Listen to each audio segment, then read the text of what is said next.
el artículo 9 del decreto 119-96 del Congreso de la República, Ley de lo Contencioso Administrativo.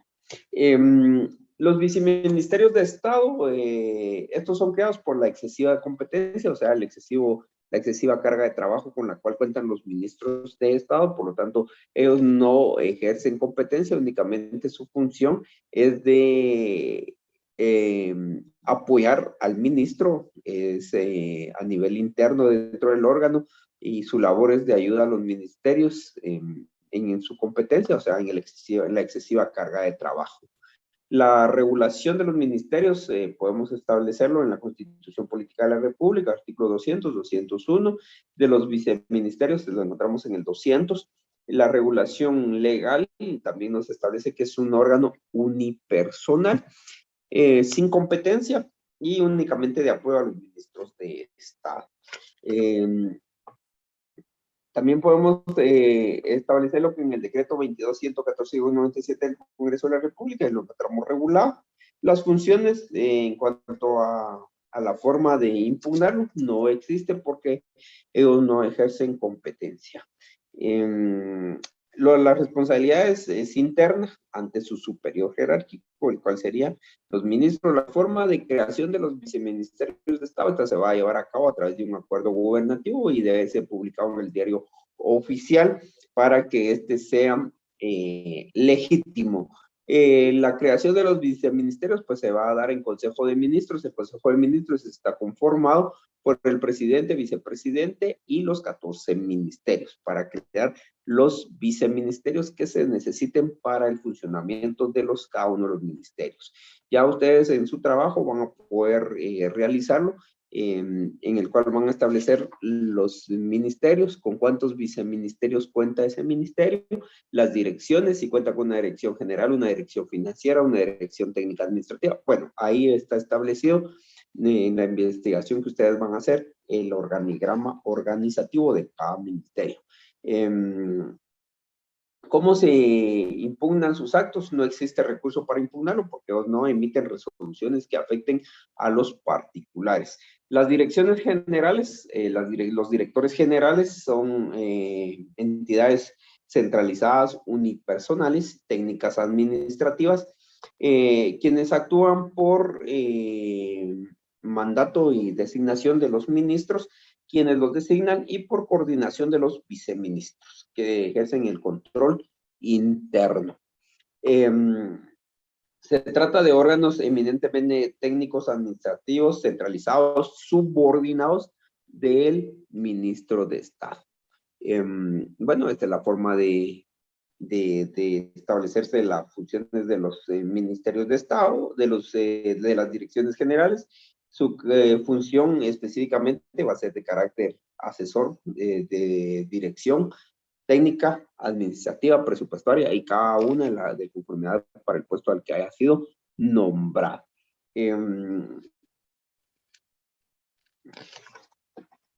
El origen de los ministerios, pues por la gran competencia, o sea, la cantidad de trabajo que debe desarrollar los ministerios de Estado, razón por la cual se vieron obligados a nombrar viceministros de Estado. Estos viceministros, como les mencionábamos, sirven para apoyo. También tenemos las direcciones generales que se encuentran reguladas en la ley del organismo ejecutivo, las cuales sirven para realizar dentro de un campo de competencia especial, ejecución y dependencia y de dependencia indispensable para poder cumplir con la competencia establecida a cada uno de los ministerios. El despacho ministerial, el cual es entregado por el ministro y los viceministros, son los que van a crear, generar y establecer las direcciones generales y los departamentos de cada uno, que van a contar cada uno de los ministerios para su funcionamiento. ¿Cómo se impugnan los actos de las direcciones? Esto se impugna a través del recurso de revocatoria. Este recurso no lo vamos a entrar a estudiar específicamente, solo lo vamos a mencionar, que este se puede interponer en contra de las resoluciones que emitan las direcciones generales, también denominado recurso de alzada, el cual se plantea en contra de las resoluciones emitidas por las direcciones, o sea, por todo aquel órgano, entidad que tenga un órgano superior y sea un subordinado, y su superior jerárquico va a ser el que conozca este recurso. Estos recursos los encontramos regulados en la Ley de lo Contencioso Administrativo, del artículo 7 al artículo 17 bis del decreto 119-96 del Congreso de la República. Las funciones de las direcciones también son técnicas administrativas. Con esto finalizamos lo que son los ministerios, pasamos al capítulo 2 de las entidades y órganos de consulta. En Guatemala existen entidades y órganos de consulta y de control. Estas entidades de consulta y de control son los órganos de suma importancia para una buena administración. La consulta para que las decisiones de los órganos ejecutivos resuelvan de conformidad a la ley, al principio de legalidad y al principio de juridicidad. Y las de consulta, lo que busca es que las decisiones de los órganos ejecutivos sean resueltos de conforme a las leyes técnicas. Y los de control, estas entidades de control son las que sirven para velar que los órganos de la administración pública pasen su actuación apegados a las normas y a los principios de derecho administrativo, siempre observando los principios de legalidad y de juridicidad y los principios constitucionales, y que todos los actos y resoluciones de la administración estén apegados al marco jurídico legal en materia administrativa. Pues de esta manera vamos a llevar a cabo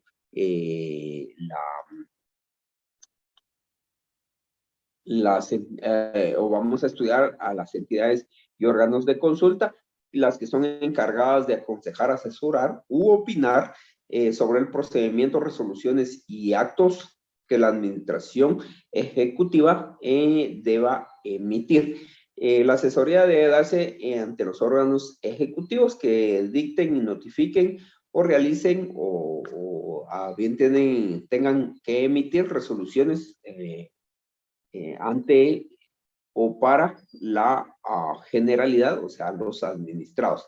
El dictamen significa la opinión en determinados asuntos en el cual se le mande a oír previo a tomar una decisión final.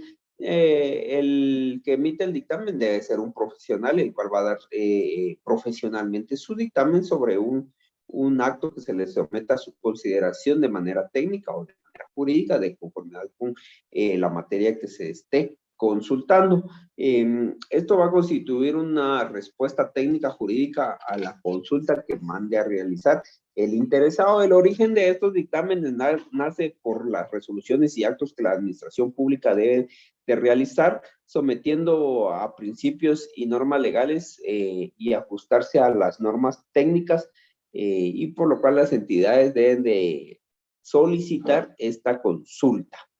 ¿Cómo se clasifican las consultas, dictámenes y opiniones? Estas se clasifican en consultas técnicas, jurídicas y políticas. La consulta jurídica es la que se le realiza a un abogado, quien es versado en leyes, y por lo tanto va a emitir su resolución, su dictamen, para que en su momento específico se pueda llevar a cabo la resolución que la autoridad va a emitir apegado a derecho, apegado a las leyes. La consulta técnica, pues se le va a realizar a una persona técnica especializada en determinada materia, que para el efecto va a emitir su dictamen o opinión de la materia que se le consulte. Y la consulta política, que se le va a realizar a una persona versada en derecho político y versado en la administración pública. Obviamente puede ser un abogado o un politólogo a quien se le va a realizar esta consulta. ¿Cuáles son las atribuciones de los órganos de consulta? Pues estos son órganos especializados que deben aconsejar, opinar, dictaminar, asesorar, aconsejar a los órganos administrativos. Los tipos de consejería, asesoría y dictámenes se pueden clasificar en facultativos, en vinculantes y en obligatorios. Estos son los tipos de dictámenes u opiniones, y las asesorías son órganos internos del Ejecutivo y no ejercen competencia, o sea, no adquieren tampoco responsabilidad. Los órganos especializados en la materia que se trate, para su consulta podemos mencionar la jurídica, la financiera, la presupuestaria, la política, la técnica, De esta manera se pueden ir recabando y es competencia de cada uno de los órganos que deben emitir sus dictámenes u opiniones. La regulación legal, de estos órganos de consulta los encontramos regulados en el artículo 512 del Congreso de la República, Ley Orgánica del Ministerio Público, que actualmente este decreto 512 únicamente regula lo relacionado a la Procuraduría General de la Nación. Ya el Ministerio Público se le desliga de la misma porque se crea a través del decreto 40-49 del Congreso de la República. El Ministerio Público y la Procuraduría General de la Nación, de acuerdo a la Constitución Política de la República de Guatemala, a través de las reformas constitucionales sometidas a consulta popular, pues separaron a estas instituciones que en un principio estaban unidas, eran una sola, pero como les mencionaba, de conformidad con el decreto 40-94 del Congreso de la República, a partir de la Constitución de 1985, que entra en vigencia en 1986, ya regula la separación de estas entidades. El decreto 502, que continúa regulando a lo que es la Procuraduría General de la Nación, y el decreto 40-94 del Congreso de la República, que al día de hoy regula y es la ley orgánica del Ministerio Público. La Procuraduría General de la Nación, en su artículo 252 constitucional, es donde la encontramos regulada y que nos establece que la Procuraduría General de la Nación es un órgano de asesoría de los órganos y entidades estatales. El Procurador de la Nación ejerce la representación del Estado y es el jefe de la Procuraduría General de la Nación. Estas serían las dos funciones primordiales de la Procuraduría General de la Nación. El presidente es quien lo nombra. Los requisitos que se necesita para ser procurador es ser abogado colegiado, reunir las mismas calidades que los magistrados de la Corte Suprema de Justicia. Nada más, lo encontramos regulado todo lo referente a la PGN, como les mencionaba, en el decreto 512 del Congreso de la República. Antes regulaba ambos en dicho decreto, al día de hoy separados, es lo que debemos tener muy claro. 512 decreto regula lo que es Procuraduría General de la Nación y el decreto 40-49 sería la ley orgánica del Ministerio Público. De conformidad con el decreto 512, la Procuraduría General de la Nación es un órgano auxiliar de la administración pública y tiene a su cargo ejercer la personería de la nación. Bueno, es en lo que podemos resaltar. Representar al Estado en los juicios que se le vincule, o sea, cuando se le demanda al Estado, quien lo representa en juicio es la Procuraduría General de la Nación, de conformidad con el decreto 512 del Congreso de la República. Debe intervenir donde así fuera dispuesto por el organismo ejecutivo, ya sea asesorando, aconsejando o representando. Y debe representar provisionalmente a los ausentes, menores, incapaces, mientras no tengan persona legítima que los represente de conformidad con el Código Civil.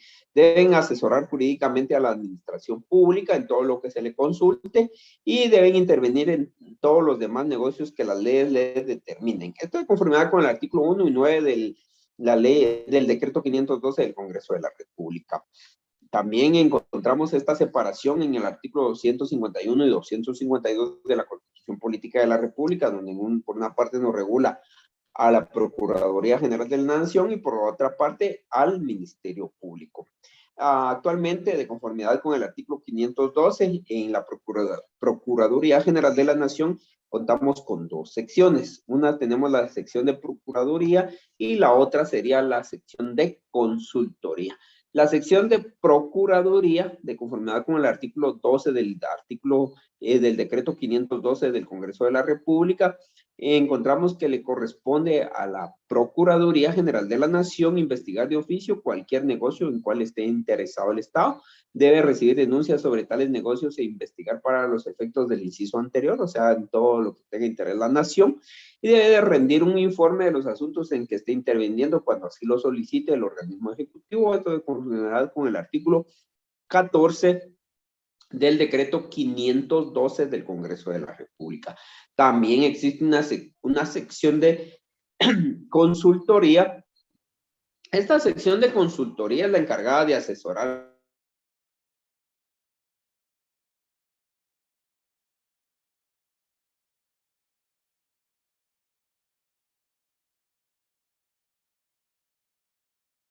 consultoría. Estos serían el Procurador General de la Nación, el jefe de la sección de consultoría, los consultores adscritos a los ministerios y dependencias del Ejecutivo y cualquier otro abogado que llame la Procuraduría General para dictaminar en casos específicos. Esto de conformidad con el artículo 35 del decreto 512.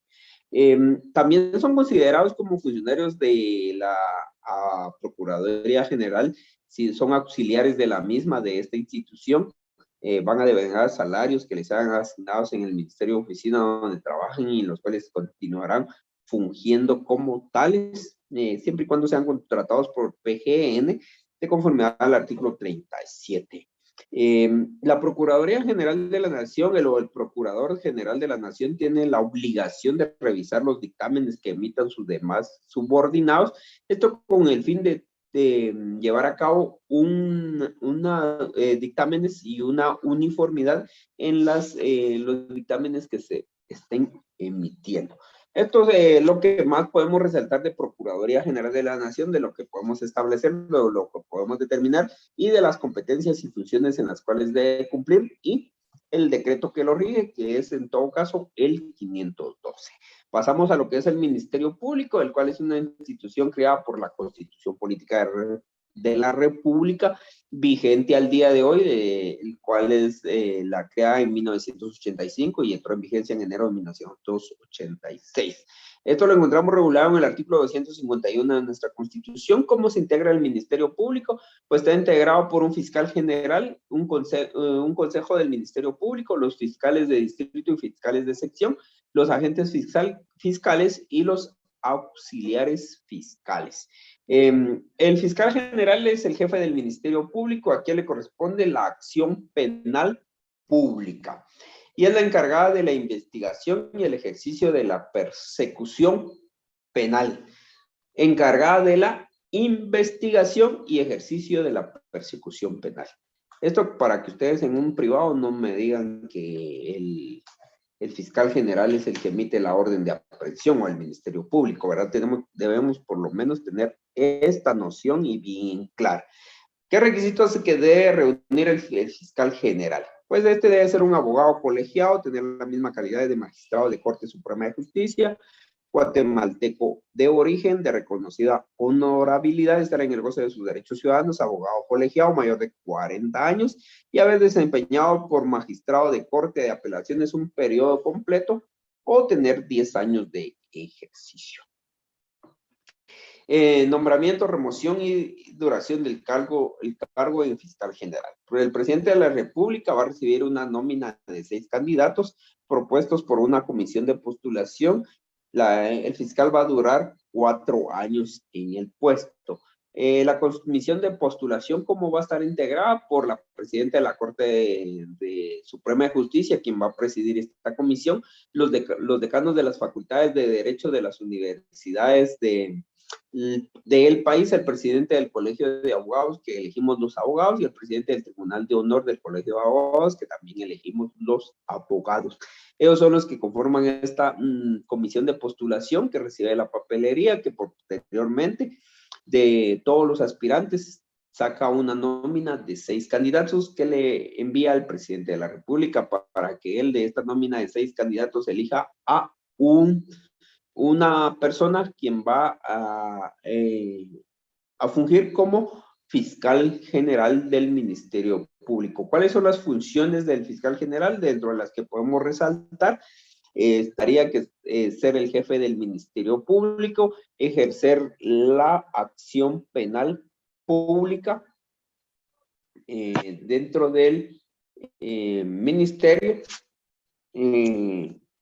determinar la política general de la institución para el ejercicio de la persecución penal y cumplir y velar porque se cumplan los objetivos de la institución. Los objetivos de la institución principalmente es la persecución penal. Hay un consejo del Ministerio Público que es el inmediato inferior del fiscal general, que es un órgano colegiado asesor del fiscal general, a quien le corresponde también nombrar, ratificar, modificar o dejar sin efecto las instrucciones del fiscal general, acordar la propuesta de del fiscal general en cuanto a la división del territorio nacional para determinar las sedes fiscales y de distrito y el ámbito territorial que se le asigne a cada una de ellas. También le corresponde asesorar al fiscal general de la República cuando lo requiere. Este consejo del Ministerio Público se integra de la siguiente manera.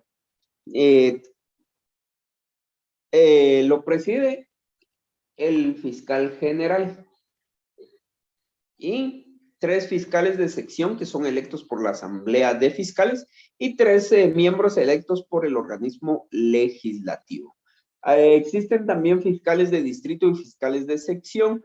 Los fiscales de distrito son los jefes del Ministerio Público o en los departamentos o en las regiones, en los cuales fueran encomendados por parte de la fiscal general y el Consejo del Ministerio Público. También tenemos fiscales de sección. Estos fiscales de sección están integrados por las siguientes fiscalías, que aquí tenemos mencionado algunas y ya al día de hoy hay creadas unas nuevas, pero vamos a mencionar las que ya existían, que son las de fiscalías de delitos administrativos, económicos, narcoactividad, ambiente, constitucional, amparo y exhibición personal de menores o de la niñez, ejecución y de la mujer. Actualmente ya hay creadas nuevas fiscalías, pero estas son las que ya teníamos anteriormente y por lo mismo solo mencionamos esta. Los agentes fiscales, que son los inferiores inmediatos a los fiscales de departamento o regiones, y los agentes fiscales, a ellos les corresponde asistir a los fiscales de distrito o fiscales de sección y tienen a su cargo el ejercicio de la acción penal pública. Tenemos auxiliares fiscales a quienes les corresponde asistir a los fiscales de distrito, a los fiscales de sección y a los agentes fiscales. Ellos se encargan de realizar la investigación preparatoria o reunir todos los indicios en todos los delitos de acción pública y en los delitos que se requieren a instancia de porte.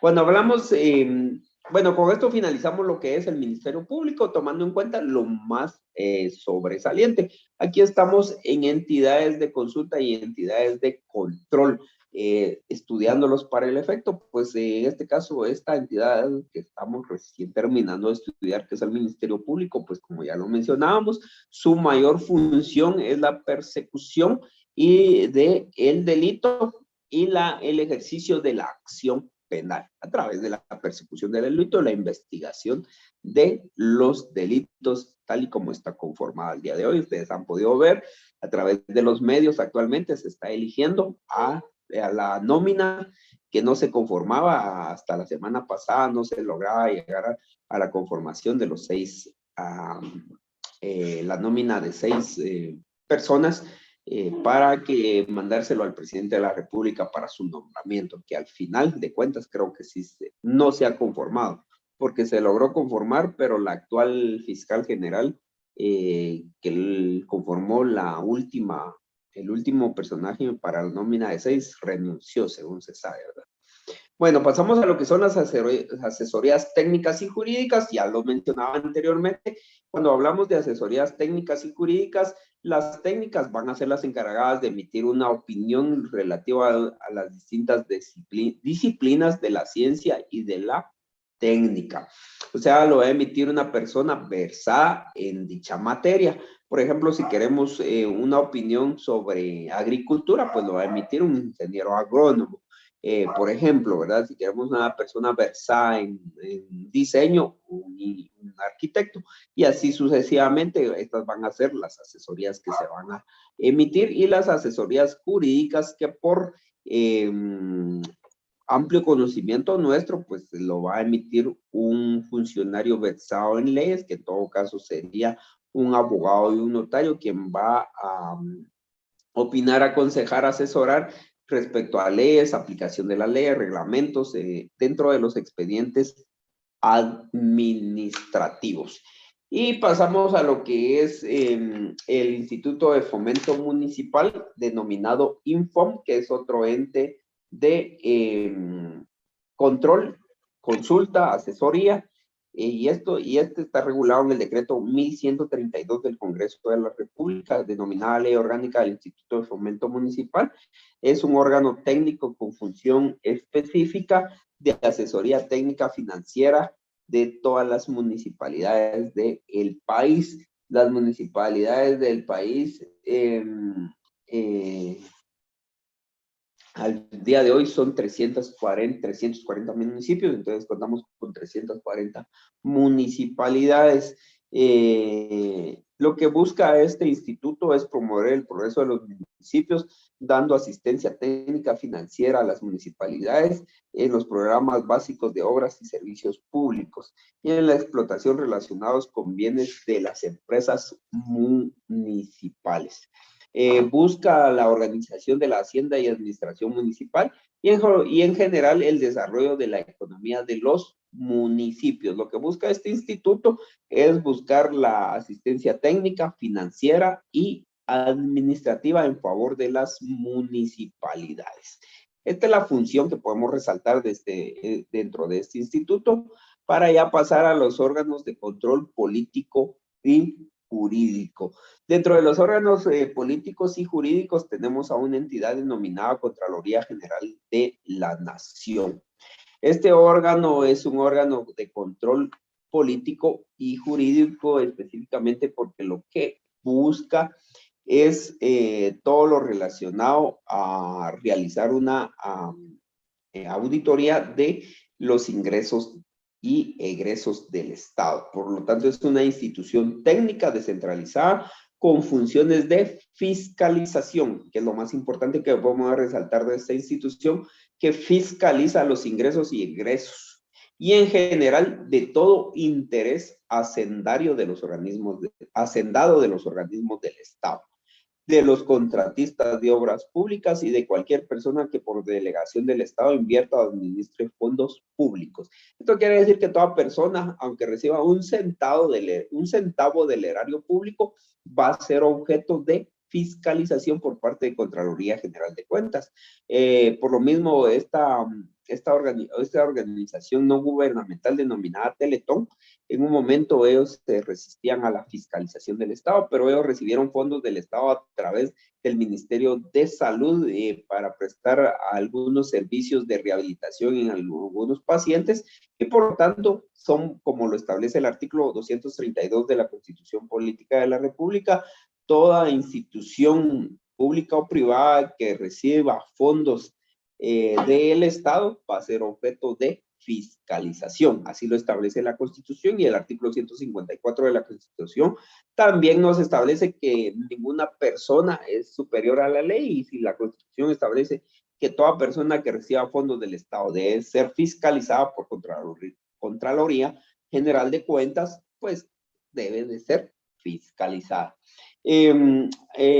Para ser Contralor General de Cuentas debe llenarse ciertos requisitos, siendo ellos mayor de 40 años, guatemalteco, contador público y auditor de reconocida honorabilidad y prestigio profesional, debe encontrarse en el goce de sus derechos ciudadanos, no tener juicio pendiente en materia de cuentas y haber ejercido la profesión por más de 10 años, esto de conformidad con el artículo 234 de la Constitución Política de la República de Guatemala.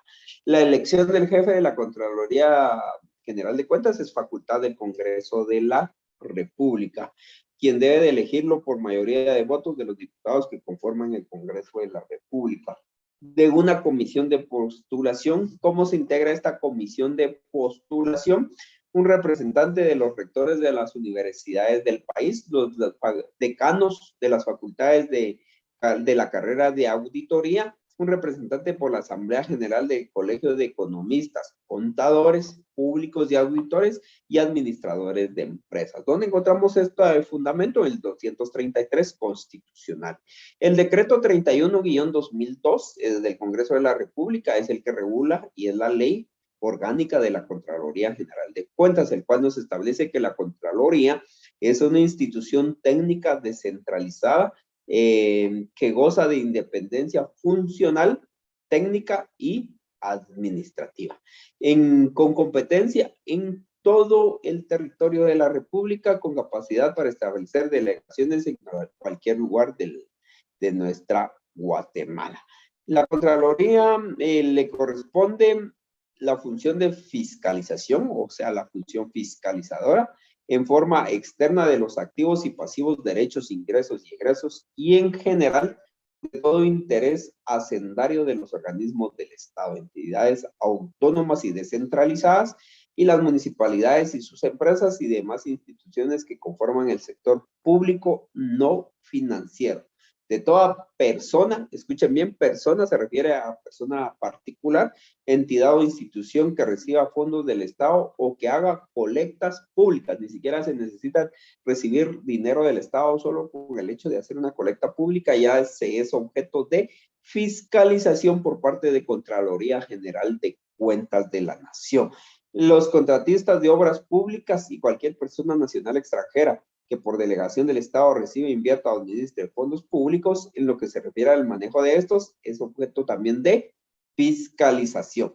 También le corresponde a la Contraloría General de la Nación, de conformidad con su artículo 2 del decreto 31-2002, velar por la probidad, transparencia y honestidad en la administración pública, así como también por la calidad del gasto público.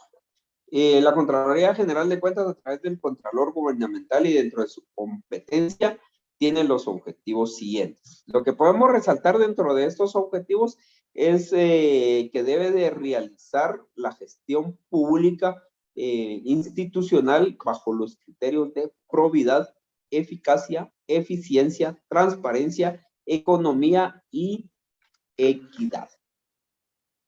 Debe promover y vigilar la calidad del gasto público. Por mandato legal, la Contraloría General de Cuentas tiene también las siguientes atribuciones. Vamos a mencionar solo las más sobresalientes a mi criterio. Ustedes ya ven las restantes de manera ya detenida. Efectuar el examen de operaciones y transacciones financieras administrativas a través de la práctica de auditorías. Evaluar los resultados de la gestión de los organismos de las instituciones y entidades del Estado y de toda persona a la cual se refiere, que ya mencionábamos en el artículo 2 del decreto 31-2002 del Congreso de la República, el cual es la Ley Orgánica de Contraloría General de Cuentas.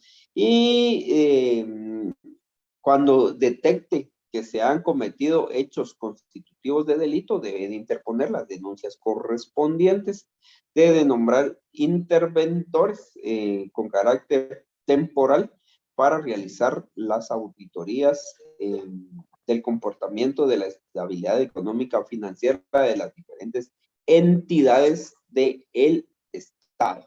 Esto de acuerdo al artículo 6 del decreto 31-2002, ahí podemos encontrar todas las demás funciones que le corresponden. Por mandato legal a la Contraloría General de Cuentas también le corresponde el control a todas las entidades públicas, privadas que reciban fondos del Estado, personas individuales, jurídicas, nacionales, extranjeras que también reciban fondos del Estado, que hagan colectas públicas. En cuanto a llevar el control, como lo indica el artículo 2 de la Ley de Tribunales, de la Orgánica de Tribunal y Contraloría de Cuentas. Pues esto es lo que podemos resaltar específicamente de estas instituciones. Ya se nos va a acabar el tiempo. Con esto finalizamos la